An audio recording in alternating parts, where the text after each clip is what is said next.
Hello, I hope everyone's doing okay. Welcome to another Narc Survivor live video. I'm super excited to share this one with you. I've just been making some notes of 10 reasons why you don't hear from the narcissist. Because I know it can seem quite strange.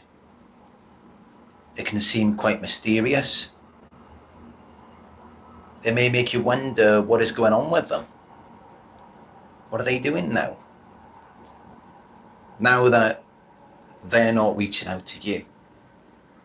Now that you're not hearing from them. It's very mysterious. Very strange. Because you know as well as I do that they need something. They needed something from you. They needed your attention. They needed your validation. So why are they there now?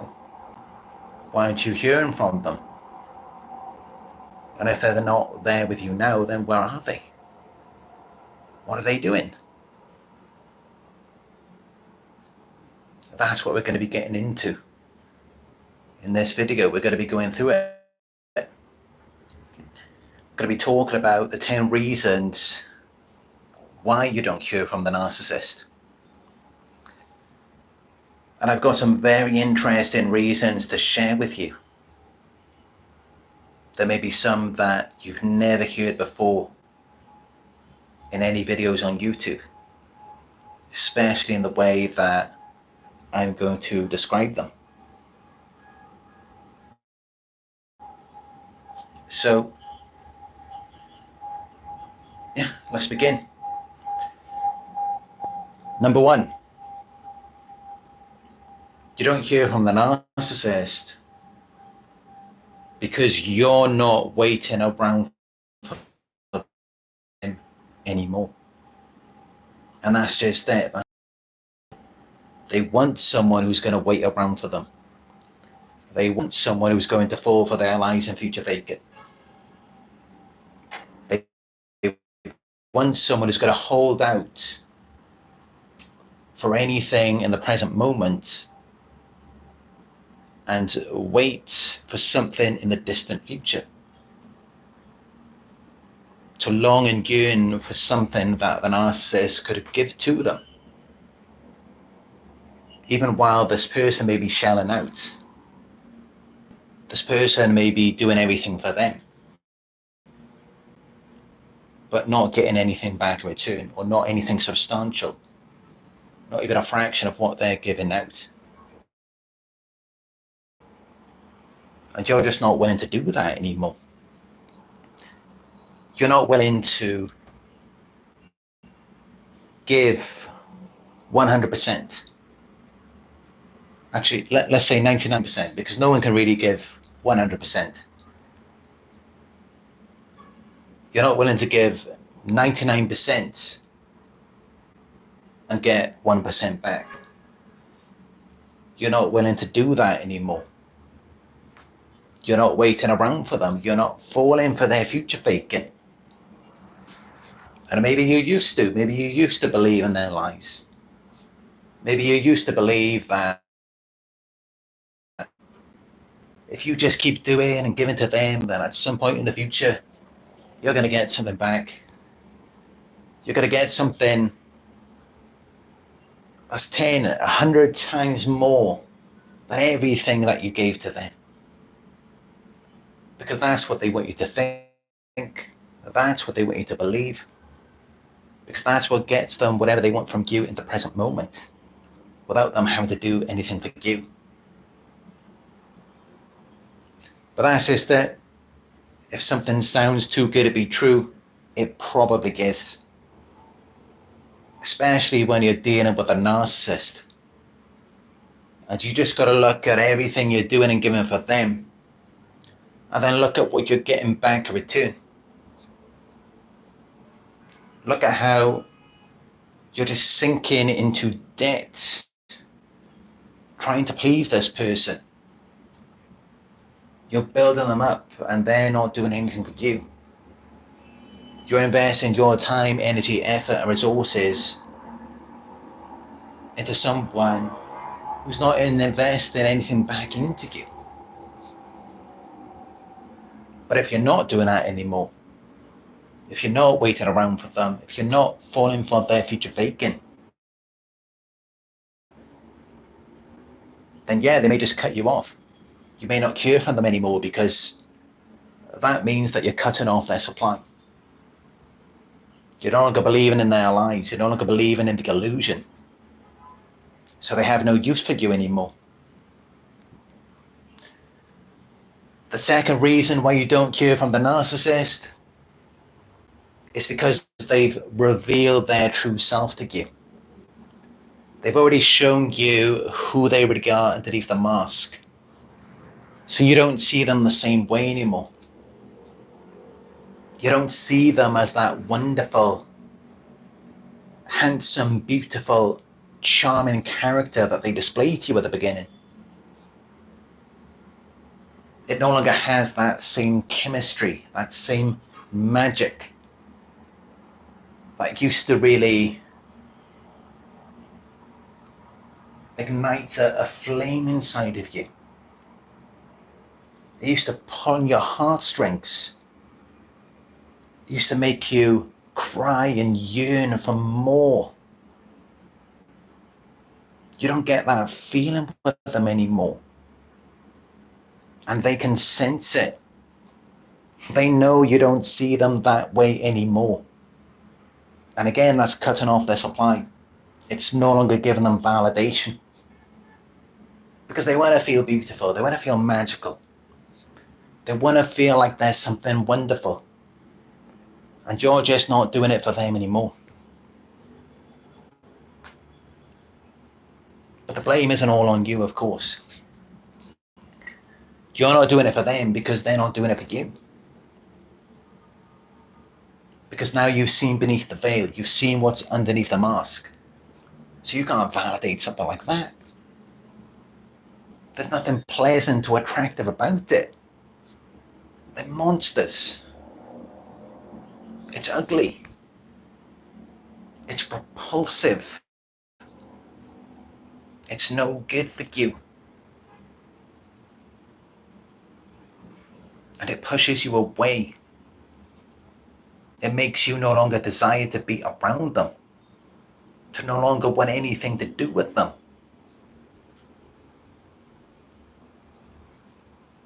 So it doesn't give them supply anymore. It's weak supply.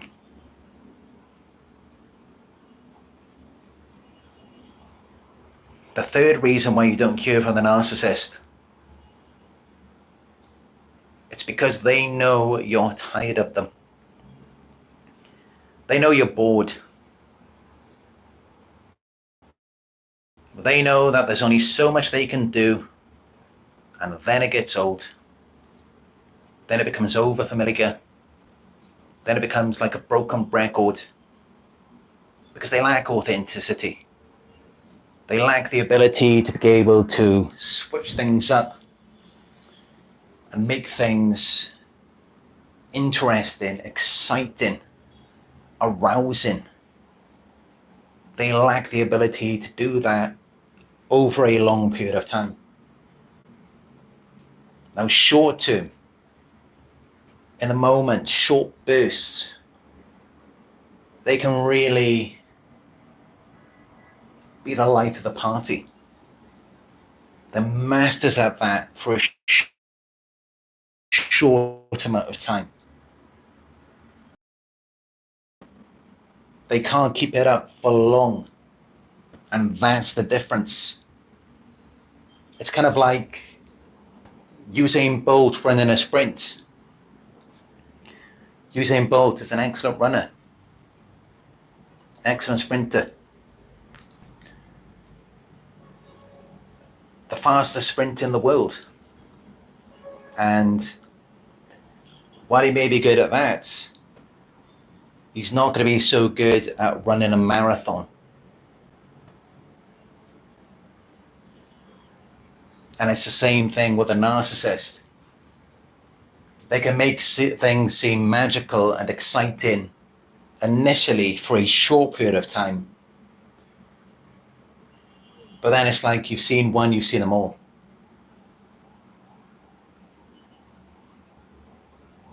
There's only so many rabbits they can pull out of their hat. There's only so many illusions that they can perform. And then it gets old, it gets boring. And it becomes extremely boring to be around them. Miserable. Depressing. To where you question the purpose of the relationship. You question what you're doing with them. And when that happens, they can feel it, they can sense it. They know you're getting bored. And not only do they know that you're getting bored, but also they know they haven't got another rabbit to pull out of the hat. So then they begin to feel inadequate because they've got nothing in reserve. When you're dealing with a narcissist, they pull out everything they've got. They pull out all the stops to you. They give you everything they've got to try and entertain you, to try and secure you. And you'll know when they've got nothing left to give. You will know when they can't interest or excite you anymore. Because that's when they will turn against you. That's when they will begin devaluing you. Because they want to beat you to the punch. They want to get you before you get them. They want to say all of these negative things about you before you get the chance to start thinking that about them. So that's why they do that. And that's why sometimes they may just ghost you. They may just disappear.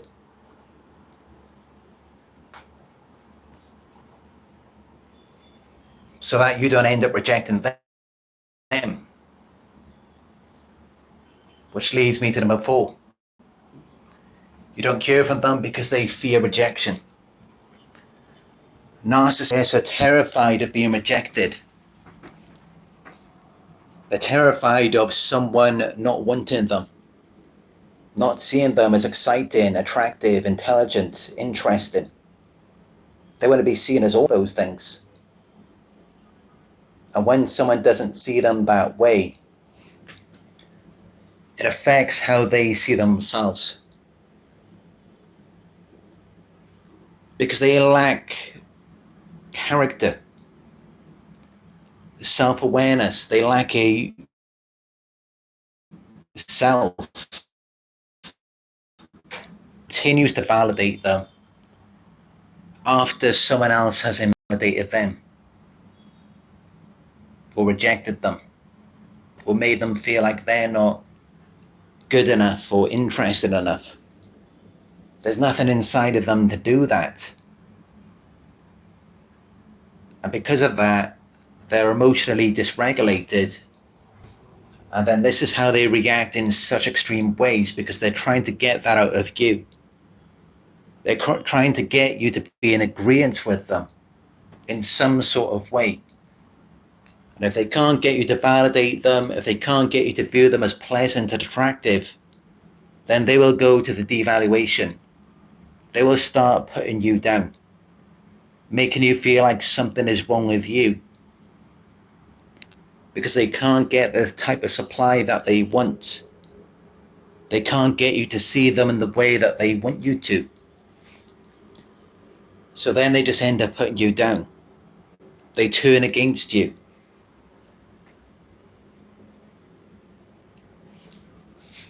Because they fear rejection. And they don't want you to have the chance to reject that pleasant, attractive side of them. They don't want you to have the opportunity to do that, because they haven't got anything inside of them to validate themselves. So it's like death to them. And that's why they won't give you the chance to do that. And instead, they will just reject you first. They will get rid of you. And then they'll do all of these things out of their own insecurity and jealousy, flaunt a new supply in front of you, trying to make you jealous, posting up pictures on their Instagram, going on vacations, just doing all of this stuff out of their own insecurity because they fear rejection from you. And this is why they're like these entertainers. They always have to amuse or entertain you in some sort of way because they're deeply insecure. They have no self, so they fear rejection because you're given life, you're given power to that false self through your belief. Number 5, they fear exposure. Another thing that narcissists are terrified of is exposure. They're terrified of being exposed.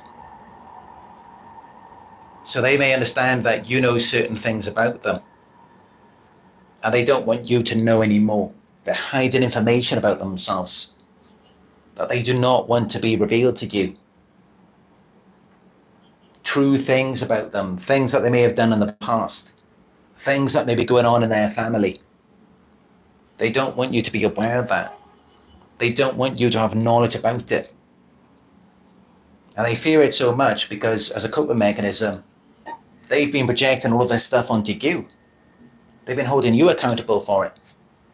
They've been blaming you for things that they may have already done in their social circle or in their family. They've been projected onto you because they're so insecure about it. They feel shame. And of course, the last thing that they want is for you to realize that that's actually the very thing that's going on with them. That's the very thing that they've been going through. So they fear all of this stuff being exposed. Again, whatever they fear, they typically try to beat you with to the punch with that. They try to get you before you get them. And this is how you will usually know what it is that they really fear.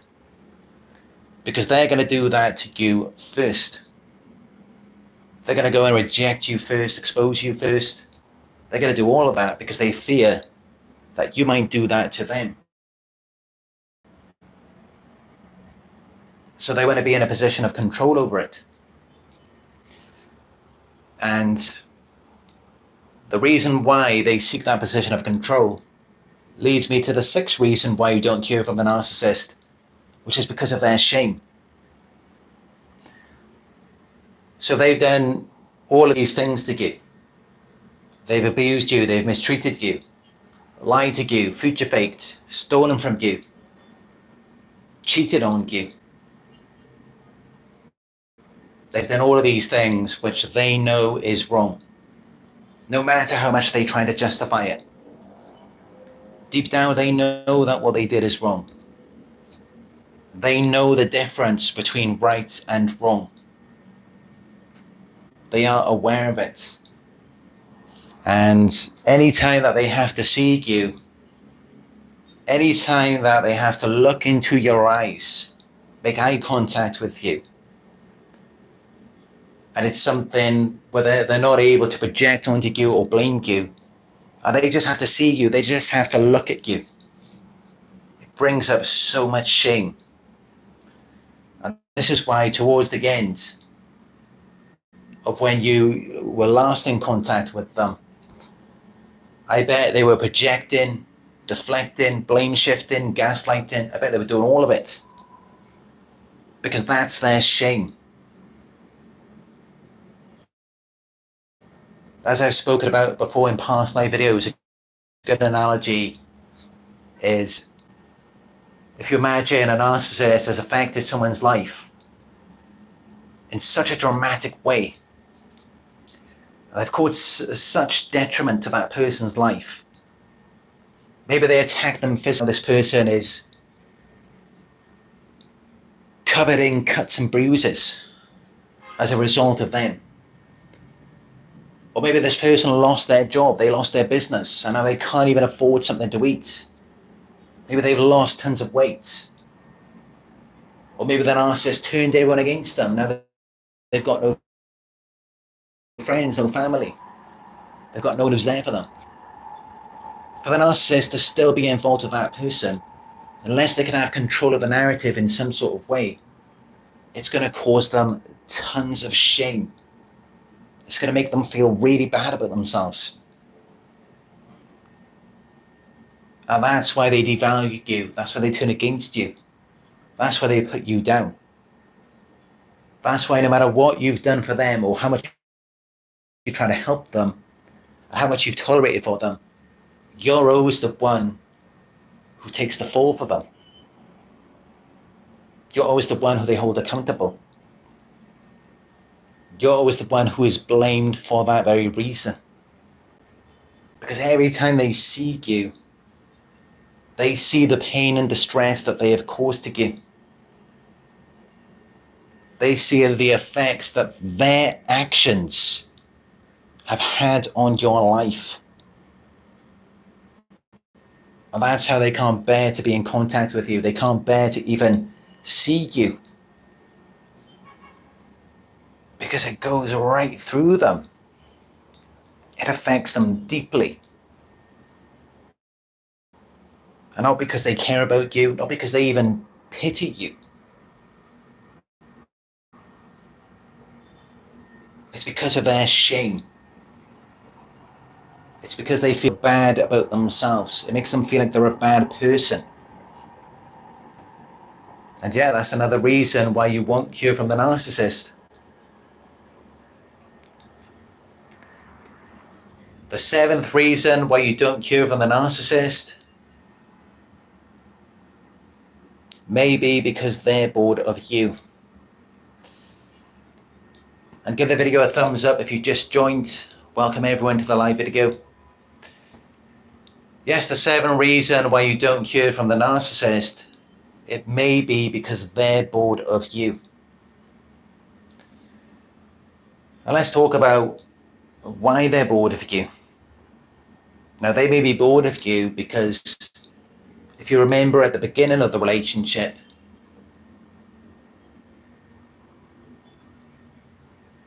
they don't like anything to be mysterious. They want to know everything. They want to be involved in all aspects of your life. They move too fast, too soon. They reveal too much about themselves to where you know everything. Of course, when you first meet someone, you want to reveal some part of yourself and your life. I mean, you want to interest that person. You want there to be something that they can know more about that draws them to you. But with the narcissist, they just, because they're so depleted, they're so empty, after they just completely drain the last source of supply, now they want to move very fast with you, very quickly, and learn as much about you as they possibly can in the shortest amount of time possible, which inevitably causes them to get bored, to where they then quickly devalue you. Because there's no fun, there's no enjoyment anymore. They get themselves to a point in the mind where everything becomes so predictable, that they're so hooked on you, they're so attached to you, because they view you as an extension of themselves, to where you're familiar, they're accustomed to you, to the point where it's almost like they can develop a sixth sense, where they already know what you're going to say before you even say it. They already know what you're going to do before you even do it. They could probably map out the rest of the week, the rest of the year in their minds to some degree of accuracy, because they study you that deeply. So it's no surprise that they get bored. Because that's just it. Relationships are very boring when they're predictable, when they know everything that's going to happen, because they're studying you. And they have to rewire your mind to their liking. They need you to be their puppet. And that's just it. The moment that they get you to be their puppet, to be their little fool, that's the moment when they lose interest in you and they no longer like you. They no longer want you. Because then it just loses all excitement. It's not as interesting as it was at the beginning, because now you're under their complete control. And this is the same with anyone, not just narcissists. This is just how it goes once someone knows that they have you under their complete control. Even though they may think that that's what they want, but the moment they get it, they immediately lose interest. It's like the moment you are official with someone and you call them your boyfriend or your girlfriend, or you move into their home, you get married or have children, immediately all of that excitement and that element of mystery that you once had before, it all goes out the window. It's gone. Because that is a big part of attraction, is that mystery, to where you're not just someone's puppet. It's that unfamiliarity, something that you haven't learned, something that you don't know about.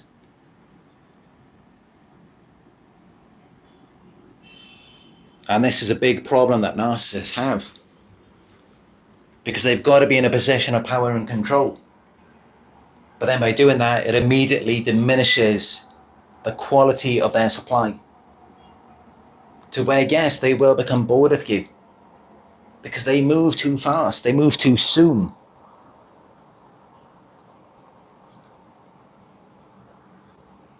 And of course, I mean, there's meant to be an exchange, there's meant to be reciprocation where you're giving something and they're giving something to you. But the problem is with narcissists is that they want it all immediately.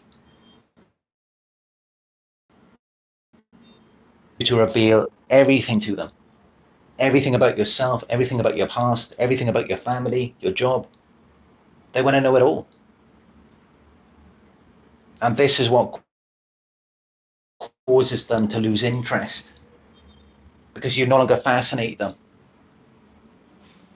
What keeps someone hooked is when they never know everything. They never know the ending of the story. They never know what's going to happen next. That's what keeps someone hooked on you. That's what makes relationships exciting. And that's meant to happen naturally. It's not meant to be manipulation.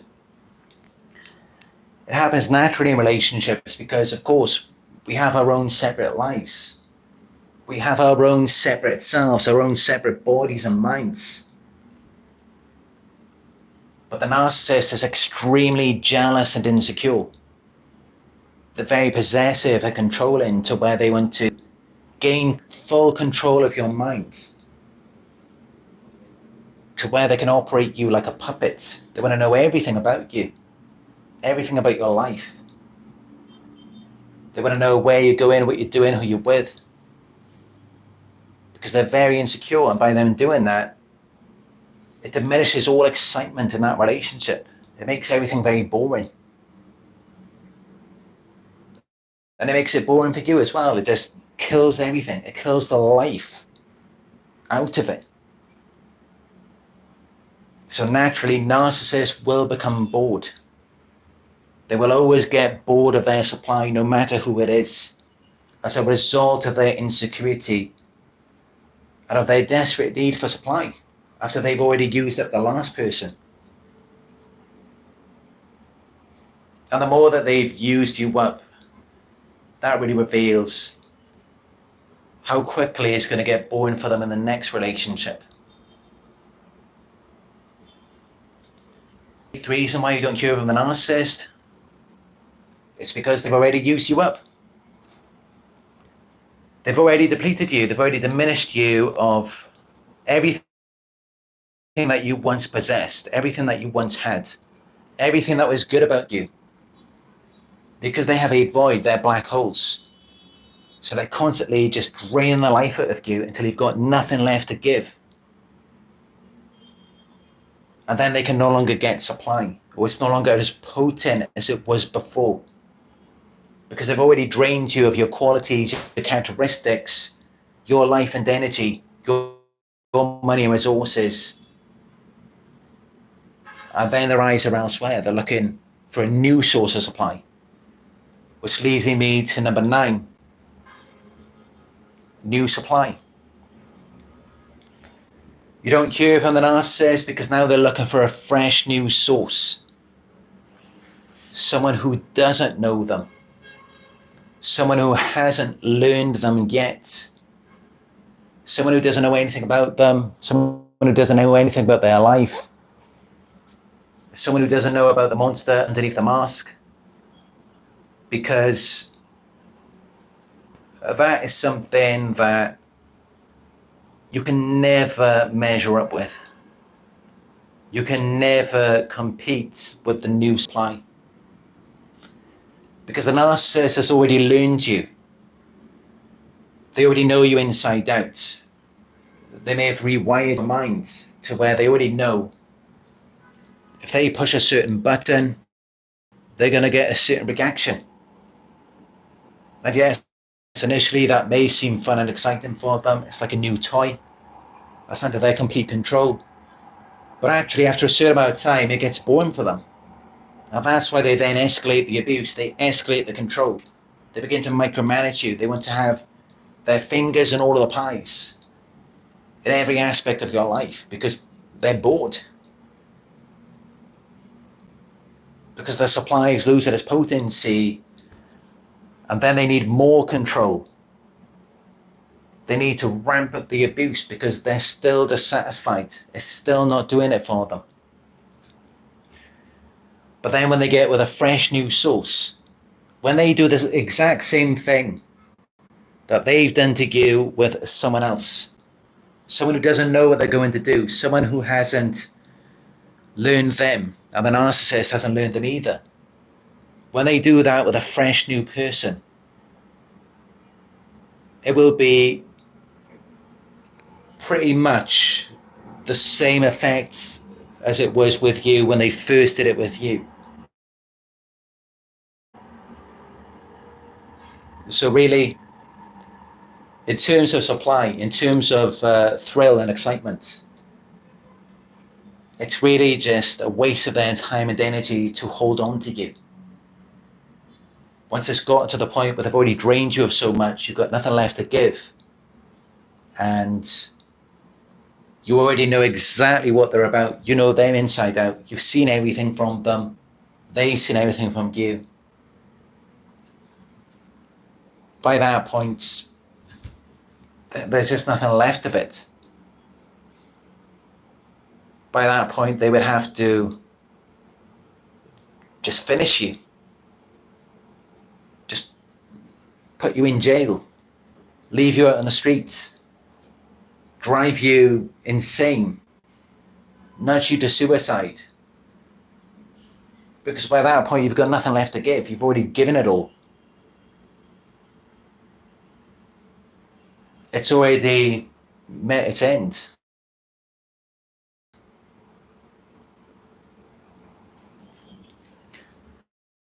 So this is why inevitably they will seek out a new supply, if they can find one.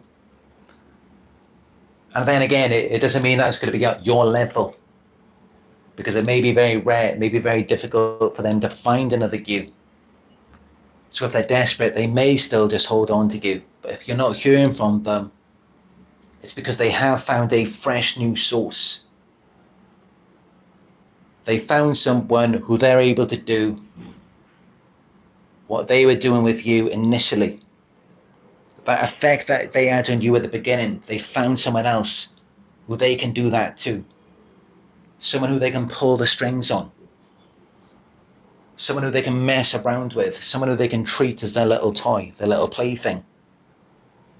They found someone else who they can do that to. And it has a much more potent effect with them than it does with you. Because you're not willing to be a pushover anymore. You're not willing to be their fool. You're not willing to be their doormat. And that's why they then seek out a new source. So it's nothing to be jealous about. It's nothing to feel like you're missing out on. And remember, with narcissists, it's all a fantasy. It's all a delusion inside their minds. There's no real connection. They're not even interested in connection. That's what you were interested in. So if they wanted that, they could have had that with you. They didn't want it. So there's nothing to be jealous about in the new situation with the new supply. And it's only a matter of time until they devalue them, they turn against them. Because that's just it. Even if there was a perfect person walking the earth, they wouldn't be able to sustain a narcissist. They wouldn't be able to make them happy. It doesn't matter what quality they have. It doesn't matter how attractive they are or how much money they have. That may hold them off for a certain amount of time. But eventually the same thing's going to happen again. And even if everything is perfect for a narcissist, even if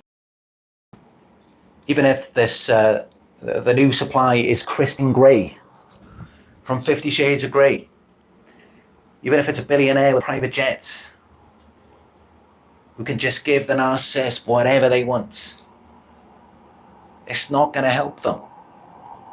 It's still not going to make things any better for them. It might create an excellent display. It might look really good on social media, but in reality, they're still miserable. Nothing will ever be enough for the narcissist. Of course, this is out and buy a mansion or buy a brand new Ferrari. It may seem great initially, it may seem fun, but then after a certain amount of time, you get used to it. It becomes boring. It doesn't have that same effect as it did at the beginning. And not only that, but it can also become an inconvenience. Like they say, more money, more problems. Same thing with an narcissist, more supply, more problems. Because they could have a fleet of cars, but now they've got to worry about taking care of that fleet of cars. And after a certain amount of time, the cars get old. So now they don't have a brand new Ferrari anymore. Now they've got one that's a few months old. Maybe there's a new one out now. Or maybe they curbed one of the wheels. Now they've got to get that fixed. It's the same thing with human sources of supply. The narcissist can have a bunch of women, and then they've got to worry about everything for them.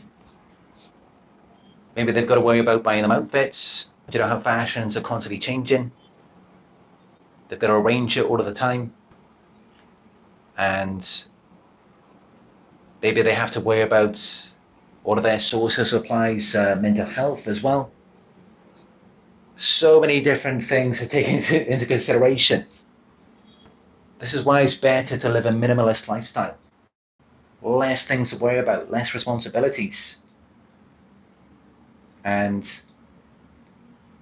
even if there's not so much responsibility, even if other people are maintaining it, they're taking care of it for you, still less things that are distracting you from yourself. And that's just how it works. We have all these things, all of these people, all of these vacations, all of these materialistic things. All that's doing is distracting you from you. Same thing with a narcissist. It's just fueling their disorder. It's fueling the illusion, because it is an illusion. Even if they are really grandiose in real life, even if they do have tons of money, even if they are really beautiful, they're still concealing something underneath that in their mental health and in what they've been doing to people. So even then, the grandiosity can still be an illusion in some ways.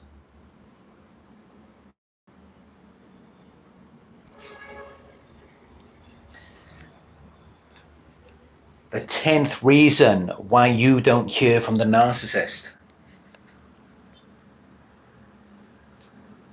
It may be because they can't come back.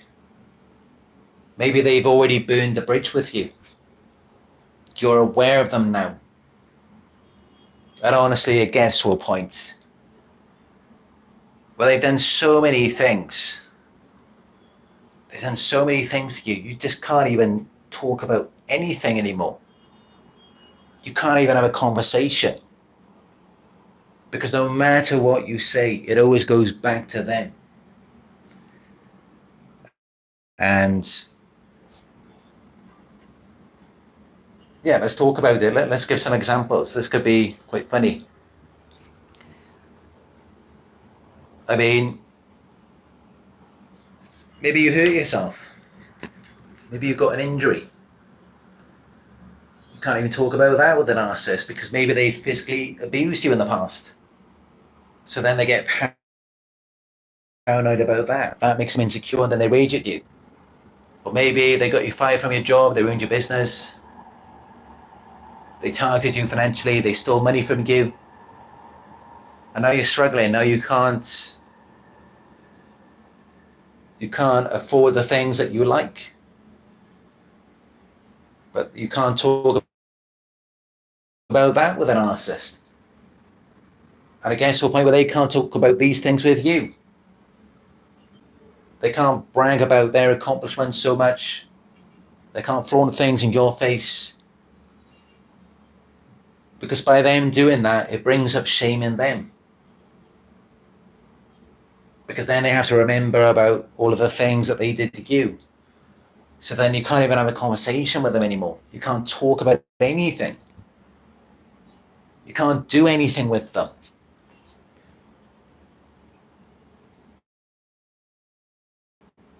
Because in anything that you do with them, you're always going to have to invest. And you know by now that anything you invest into them, they're not going to reciprocate anything back. Because they're just looking for a caretaker. It gets to a point where you get bored, they get bored. You just don't want to do anything with them. And they don't want to do anything with you because they know they've burned the bridge. They've done so many things to the point where they've just destroyed the relationship. They've destroyed the way in which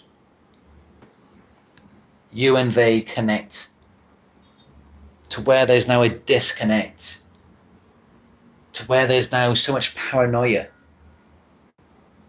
It just gets to a point where you can't do anything.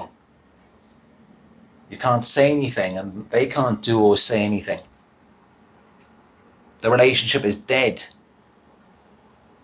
And so many things have happened that there's just no trust, that you just can't build anything on it anymore. You can't build anything with them. And they can't build anything with anyone else. Because they're the ones who created the situation. They're the ones who did those things to you.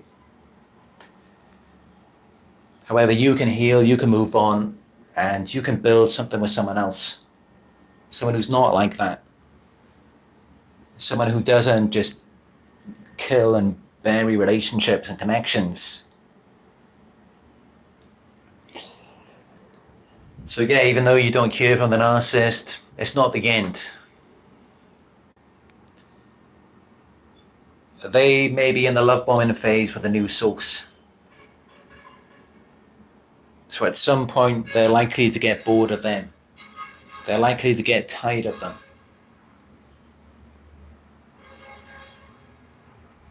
Or the new source may get bored and tired of the narcissist. They may see beneath the mask. The narcissist may do things that they did to you to the new source. And the new source may not tolerate it. The new source may have boundaries. The new source may see it as a red flag. So the narcissist may soon devalue them. And then they may return to you if they haven't burned the bridge already. But if they can't return, if they know that they've already burned the bridge, they've already done so much, then they will just stalk you. They will watch you from behind the scenes. And yeah, that will cause them shame because they know that it's unwanted attention. They know that you may not want to hear from them. So then typically what they will try to do is they will try and switch it around on you by trying to bait you in and getting you to stalk them so that they can feel wanted, or that they can feel that you want their attention. So they have all of these different tricks, all of these different tactics that they may utilize so that they can continue to stalk and harass you without feeling so much shame. But yeah, that's a big part of it, is they're just constantly trying to find ways to maneuver around their feelings of shame and self-reflection.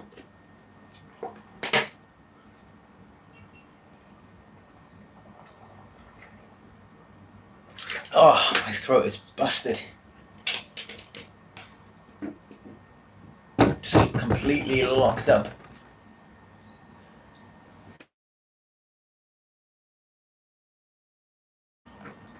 It's a lot of pressure.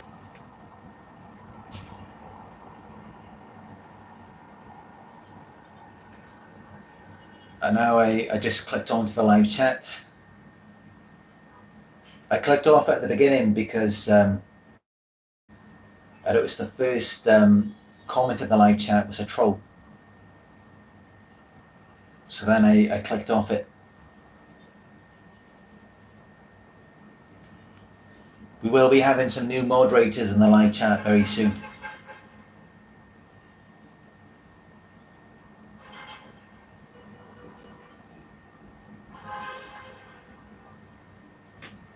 Adele Jonker says they are never satisfied and have no gratitude. They also have low empathy. I feel sorry for them, but no one can change them. And it is nearly impossible to help them. Yeah, that's it. They will never be satisfied with anything anyone does for them. And it's because they can't satisfy themselves. They're looking for something outside of them to complete them. But nothing can fill that void.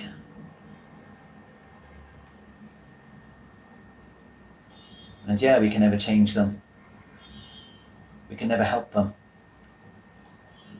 And we need to recognize that it's not our job to fix what is wrong with them.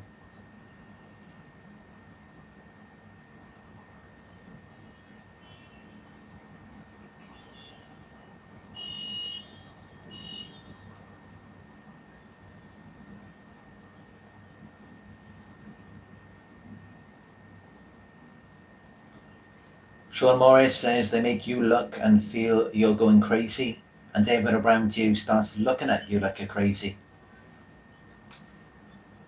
Yeah, I mean, what you got to understand is that there's a lot of people in this world who are dysfunctional and toxic as well, not just the narcissist. A lot of people have experienced trauma. A lot of people lack emotional intelligence and discernment. A lot of people lack conscious awareness. So it's like they're living, but they're not really alive. And how do you know that someone lacks conscious awareness? You pay attention to your own awareness, your perceptions, and self-awareness when you are around them. So if you become less conscious, if you become less self-aware, and if you're looking to the outside for answers, for a solution, or to make a decision, you're no longer in your own body. You're being pulled outside of yourself because those other people lack conscious awareness. So they're trying to gain a sense of consciousness from you, a sense of elevation.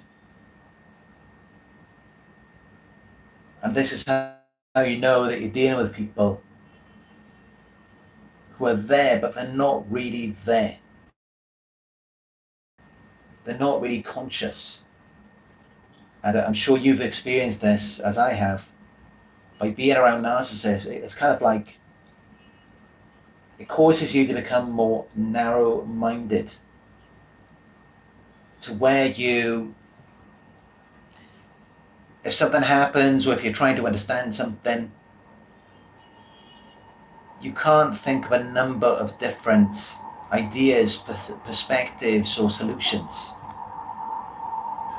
It tends to be just one or two, just black or white, right or wrong, good or bad.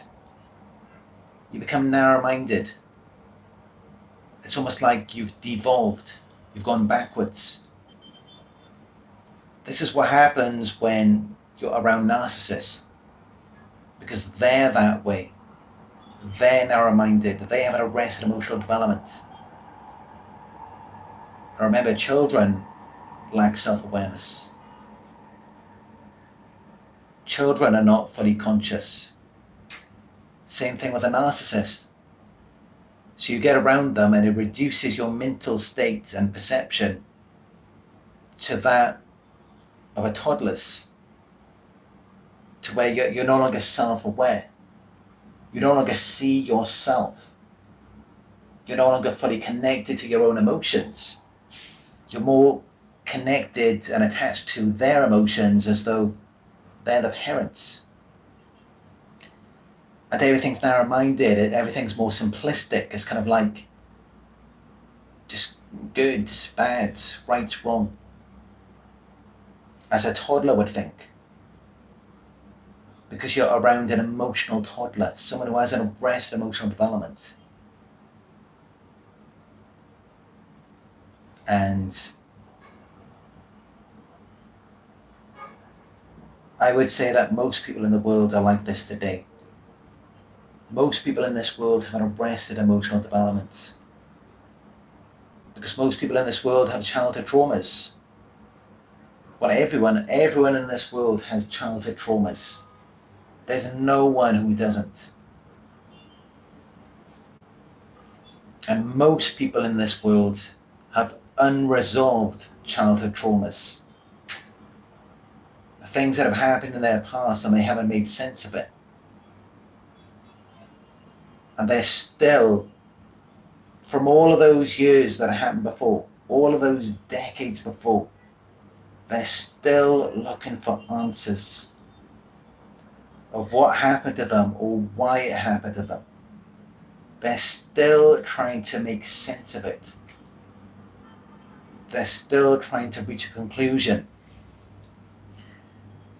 to where they may identify their abuser in other people, because they still have a restricted awareness. So without even realizing it, without even being conscious of it, they are seeing their abuser, seeing someone who hurt them in childhood, in someone else in the present moment. They saw it in you, and they're not even consciously aware of it. And they're trying to resolve their pain, their trauma from their childhood with you. And this is something that I had to go through. Definitely throughout my past, I was seeing my childhood abusers in other people as well. But I wasn't aware of it. And I think my journey, my awareness of it, it made other people aware to some degree, or maybe it just made them aware of how it was for me, but they couldn't see that in themselves. But this is how it is with everyone. And it's very sad. It is, but most people, they live, but they're never really alive. And this is another reason why I do these videos, to pull you out of this fog. Because it's the truth, most people are never really alive. Their entire life passes them by. And it may not be until they're on their deathbed, until they're in their last days, that they finally realize that their entire life is just an illusion. They didn't really live an authentic day in their entire lives. And this is how it is for most people, because they're trapped, they're narrow-minded. I don't know how else to explain it. It's kind of, they're just zoned out. It's almost like they have a tunnel vision. They can't see many different perspectives. They can't see many different angles of things. They can't see the bigger picture. They're just stuck in the present moment and they can't move past it. And I've never been like that myself. I mean, yes, I've gone through phases of it, from dealing with other people. But I wasn't really socially conditioned in that way as a child. I resisted, I rebelled against my parents and what they tried to teach to me. So for me, everything was more free. I experienced things more authentically, without judging them, without just having a narrow perspective of them. I was more open to it. Without having all of these preconceived notions and ideas. And I think that's a big part of it, of what limits our perception. It limits our experience in life. To where you don't get the full experience, you don't get the full spectrum of color. And this is what happens when you've been through trauma. And when you come out of it, when you release it, it's kind of like when you heal your traumas, when you release them, those feelings, it's almost like you've taken a drug. But it's not like an uncontrollable high. It's like your world just opens and you begin to see the bigger picture of things. You have this awakening, almost like a form of enlightenment. That's where it comes from, is from healing your traumas. Because as long as you're still holding on to the past, you can't really perceive anything organically. Because in the back of your mind, you're still holding a limited perspective of it based on something that happened to you in the past. And until you let that go, you can't see the true color, the full perspective of it.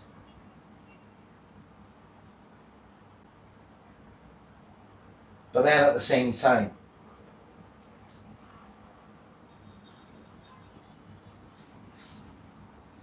certain things that have happened in the past. I mean, although you should heal your traumas, it doesn't mean that you should just forget about it. It doesn't mean that it's wrong to generalize. But of course, that's how these videos are able to relate to so many people in the world.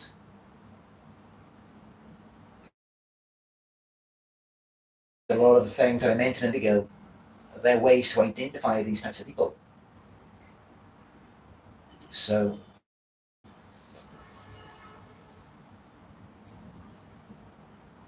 there needs to be a balance to it.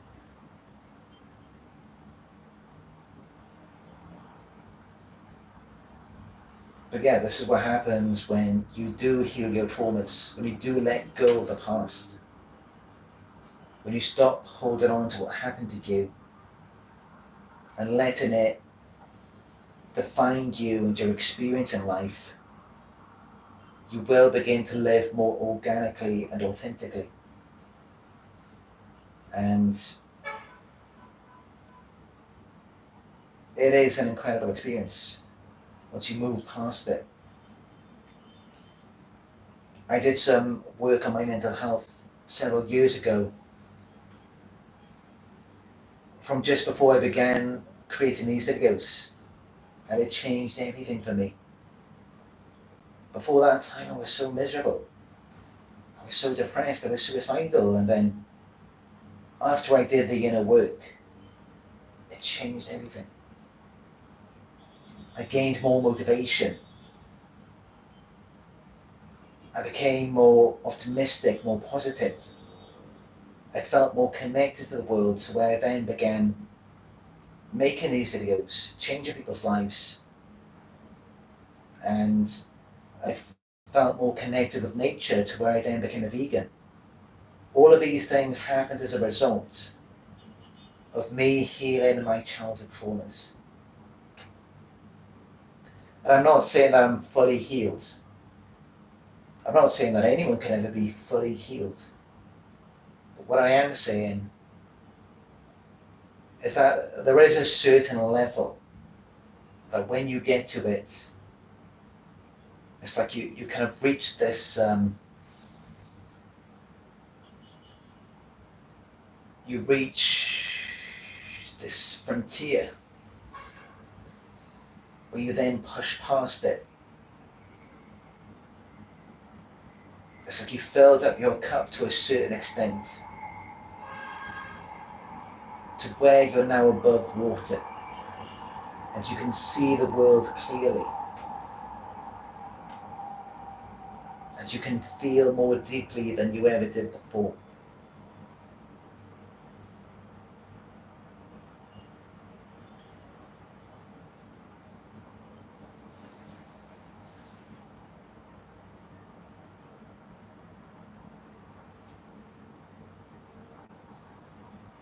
And that's where I want all of you to get to. Because as I said, for most people, they will never have this full experience of life. They will always be stuck in a trauma response. And I mean, that's not to say that you can't live organically and authentically without a trauma response. I mean, but it's more, do you let it control and define you? Do you let it hold you back from living your life? Because that's what narcissists do.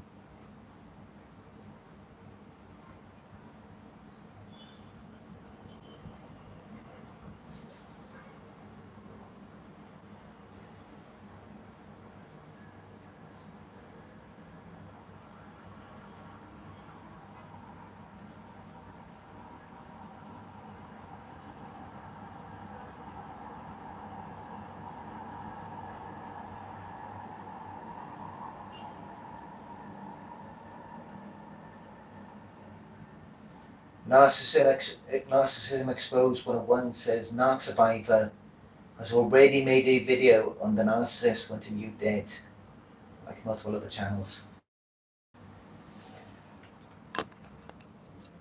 Yeah, that's right. And that kind of links to what I just talked about, because they're like zombies. They're living, but they're not really alive. So to see someone else down, to see someone else physically or emotionally dead inside, it makes them feel more alive. And that's why they do these things to us, because they're thrill seeking. They're seeking an adrenaline rush to make them feel more alive. And that's not an adrenaline rush or chemistry in terms of a connection,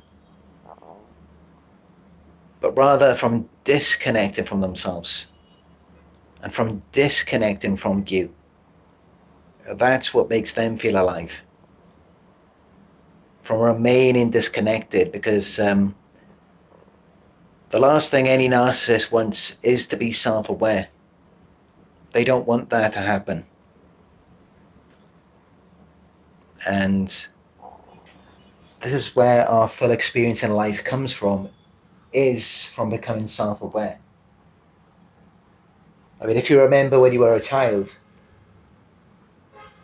everything was kind of blurry. It's like you could see, but you couldn't really see. You just kind of, you didn't notice a lot of things. I mean, it's kind of like, as an example, just think about a movie that you watched as a child, or a song that you listened to. This is an excellent experiment. Go back and watch that same movie again, or listen to that same song, now that you're more self-aware. It will have a completely different meaning to you. You will notice things in that movie or in that song that you never noticed before when you were a child. Things that you were never aware of. Now, how is that possible? It is possible because when you're a child, you're not fully self-aware. You're not fully conscious. And it's the same thing with an narcissist. They're living, but they're not alive because they lack that self-awareness. And they don't ever want to be self-aware. They don't ever want to take accountability for their actions. And this is why they remain so angry and miserable, to where they can't be satisfied with anything.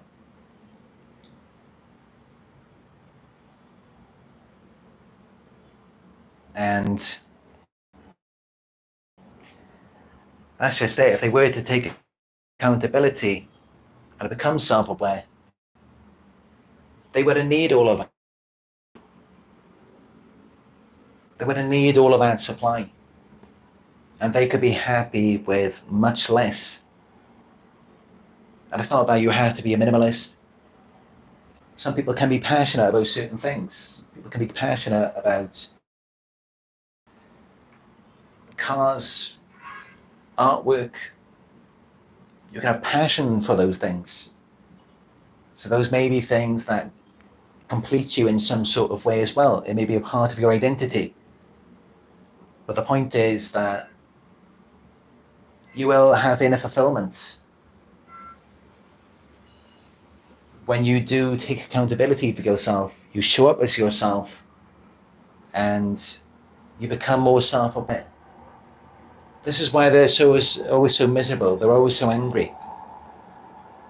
This is why they're always trying to take from you as much as they can, while giving as little back to you as they can, to where they end up draining the life out of you. And then you're feeling dizzy, you're disoriented. It's like you just completely lose touch with yourself. You don't know what's going on. It's like your head's bobbling all over the place. This happens because someone's drained the life out of you,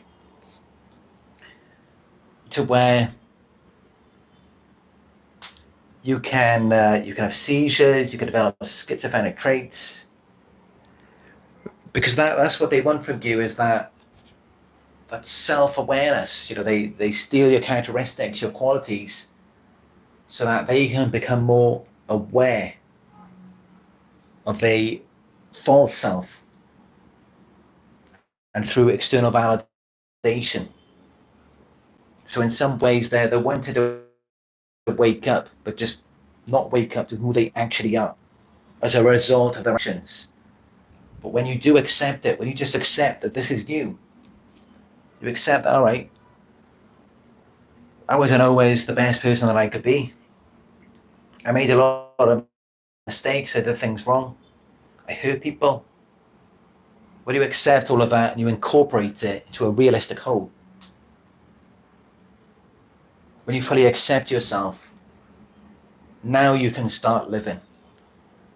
Now you can fully experience the world. Before, you couldn't do that. Before, you may have had such a narrow mind, such a limited perspective and perception.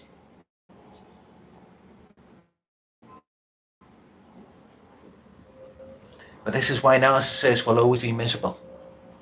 And the older they get, the more miserable they become. Because that's just it. The longer you deny yourself, the longer you neglect yourself, the more damage, the more harm that's going to cause to you. And that's why you've got to go within and do the inner work. It's the best thing that you can do.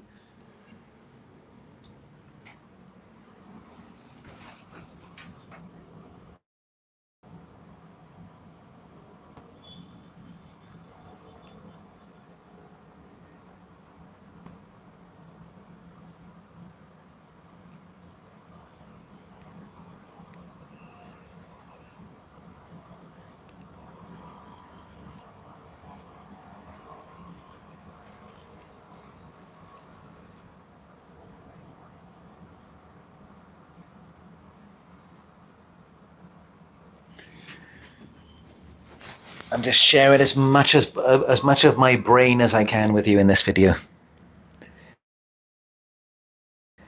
As much of my wisdom, my experience, my emotional intelligence, as a result of everything that I've learned, everything that I've researched, everything that I've unfortunately had to go through. I'm just sharing all of that with you in this one. Because I know that's going to benefit many of you. Just as it would have benefited me. And just as it did benefit me once I discovered the narcissistic abuse community.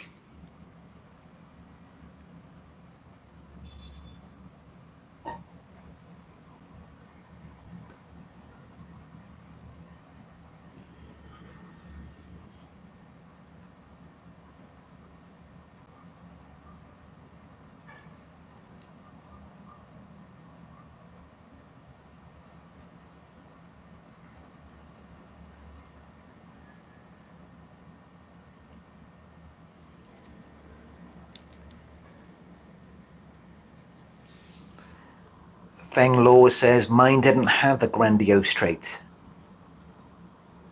They made themselves seem like they had ailments to garner my sympathy and feel sorry for them, but I grey rocked.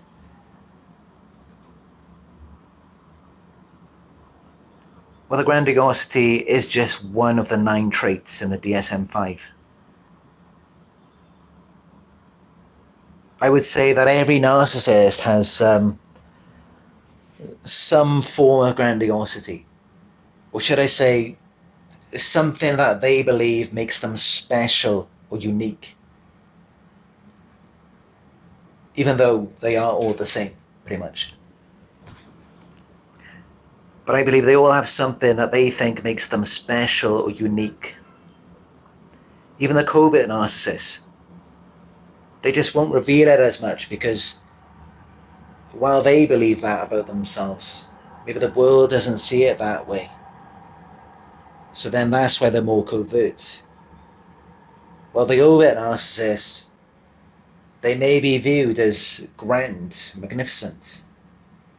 So then they're more likely to display that outwardly. And Narcissists can switch back and forth between the covert and overt states. It depends on the people that they're around.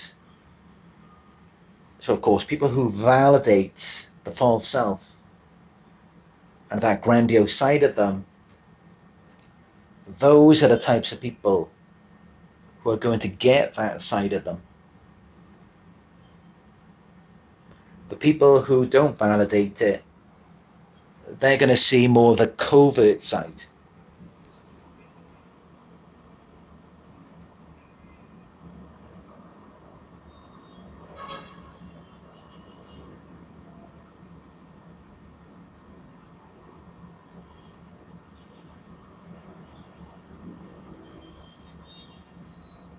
So essentially, yeah, I mean, potentially, at least early on, you're going to get the best side of the narcissist by validating the grandiosity.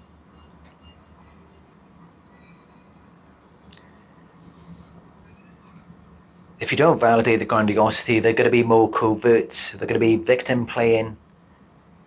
They're going to be seeking sympathy, expecting you to do things for them.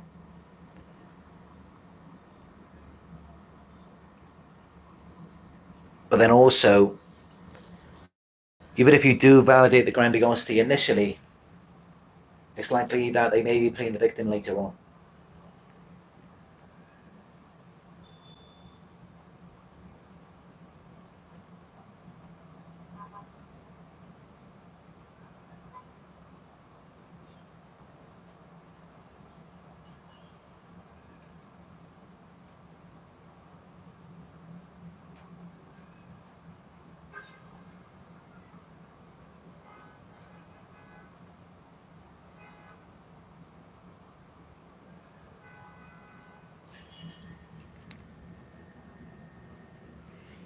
Narcissism Exposed 101 says, avoid interacting with anybody. This is for your safety. Keep your mind focused. Yeah, I mean, everything begins with your mind. You have to connect to your mind first before you can connect to anything in reality. You have to connect to yourself, the real you, the authentic you.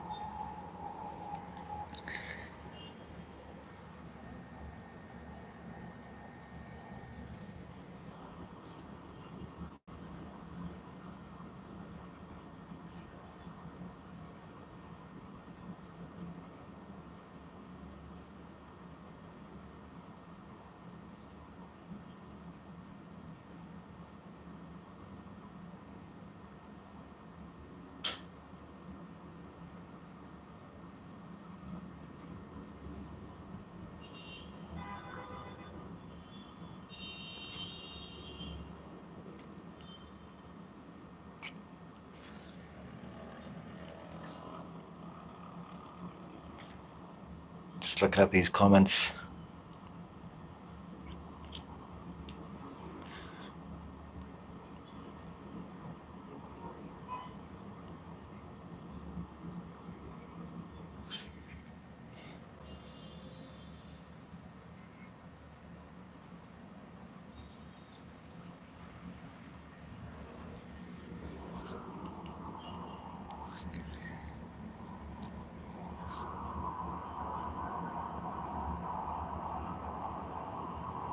Dorothy Livingston says they need to be the center of attention.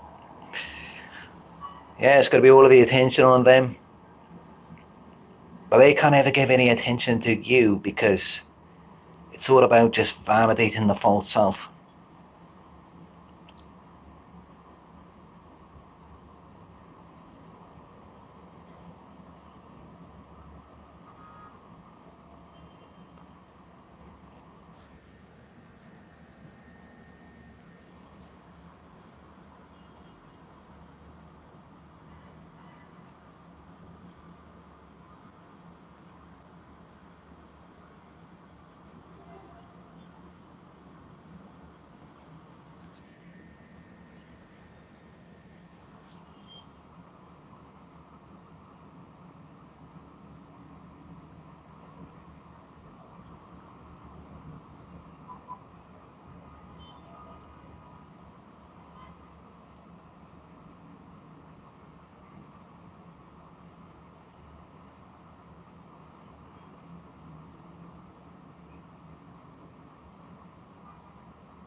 Nomad John says your video is amazing. You always know what video to make. It's like you see what's going on in my life. Thank you, Nomad John. I appreciate your encouragement. And yeah, I mean, you know, that's really what I try to do, is I try to relate to you as much as I can, to see your side of things. Because I know, you know, that's what a victim really needs after being involved with a narcissist. Is you kind of need someone who can see things through your eyes. And because that's just the reality of it. That's just what actually has happened, is what's taken place. And it's just, you feel like nobody else can see it because nobody else has been through what you've been through. But you know, that's what we really need to get to as a collective, is that we all need to be in the same reality, the objective reality, instead of just living in our own little subjective realities. And you know, that's always been my objective in my life, is to develop more awareness, not only of myself, but the world around me. Because I want to be as connected to the true reality as I possibly can.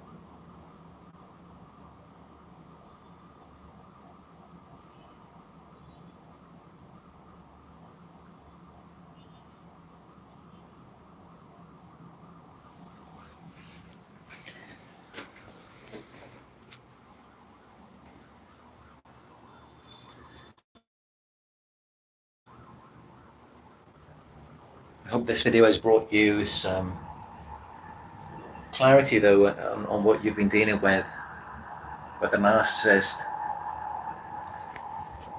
Because I know it can be confusing. Of course, it can be confusing when you don't hear from them. It's not like something where you just blow it off and it's like, oh, not hearing from the narcissist anymore. It's normal. It's not so shocking or surprising. I mean, of course, it's something that may baffle you, because you've been doing and giving everything to them. So they're meant to be happy with that. And they should feel compelled to want to give and do for you. I mean, you've demonstrated a lot of value in the relationship. So naturally, you're going to feel confused and you're going to want answers. You know, that's why there's been so many viewers in this video. I've got 112 live viewers at the moment. Because for all of you, I mean, it's confusing. At some level, you do know your worth. Maybe not to the extent of what it actually is, but you have some idea of it. You know that you are of use to this narcissist. You know that you're a benefit to them. If you didn't, then you probably wouldn't have clicked on this video. You probably wouldn't have even thought about it. You do because you know your worth. And they play on that sometimes as well. They play on the fact that you know your worth. Because as I said, I mean, if you didn't know your worth, the baiting tactics wouldn't work. Hardly any of their manipulation would work on you. It's because you have that self-esteem. It's because you know how great you are. And Of course you would know how great you are because you're not crazy, you're not delusional. You have a relatively accurate idea of yourself. It's just you may not know the full extent of your worth. Because honestly, I mean, if you've been targeted by a narcissist, even one narcissist, you must be a very valuable person. Because that's what they want, that's what they're looking for. I mean, unless it's just something where it's just short term or it's just a one night stand, I mean, the narcissist isn't choosy in those types of situations. They will settle for anything. But this is how they often downgrade. But with you, I mean, they picked you out of a crowd, they targeted you, they singled you out. And they may have even invested in you. They may have chosen you for a relationship, for something long term. And that really reveals your value. It really does.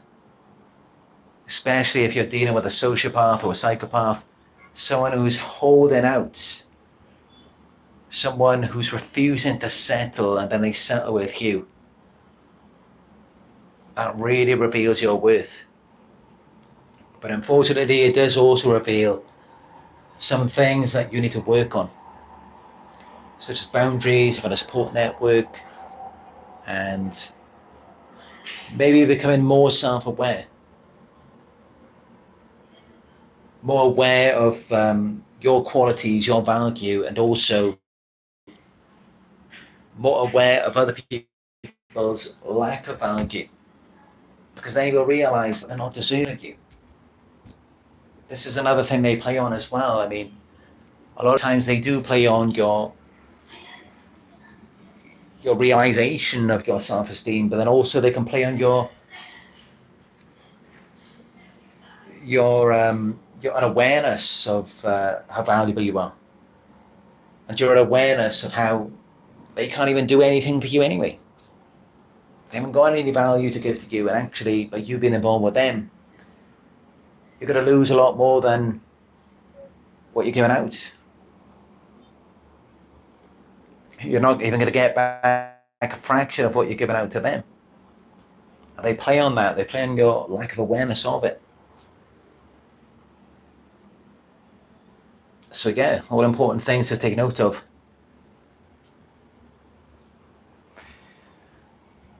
But yeah, I hope you found this video helpful.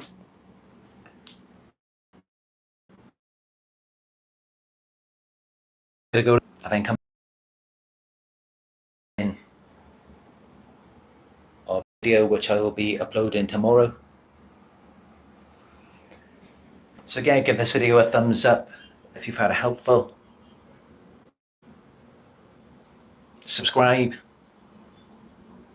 And there aren't any ads on any of my videos at the moment. There haven't been for the past few weeks because I've had to switch my AdSense account, which has taken up to 35 days. So over a full month without any revenue. While of course I'm still investing financially into the channel and my website. So I really appreciate all donations, no matter how small. And you are welcome to donate to my PayPal, which is paypal.me/Narc Survivor. You're also welcome to book a session with me, which you can do by going to my website. It's narcsurvivor.co.uk. And follow me on Instagram as well. I posted a poem that I wrote in 1999 when I was just 10 years old. It's titled, "It's Not My Fault." Because even back then I was scapegoated, I was blamed for everything. And yeah, it seems like even back then I realized I had some awareness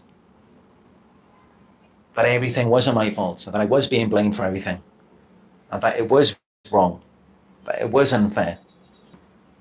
Even back then when I was just 10 years old, I had some awareness of it. So yeah, you can check out the poem that I wrote on my Instagram. It's NarcTube. Follow me on there. And I will talk to you in another one very soon.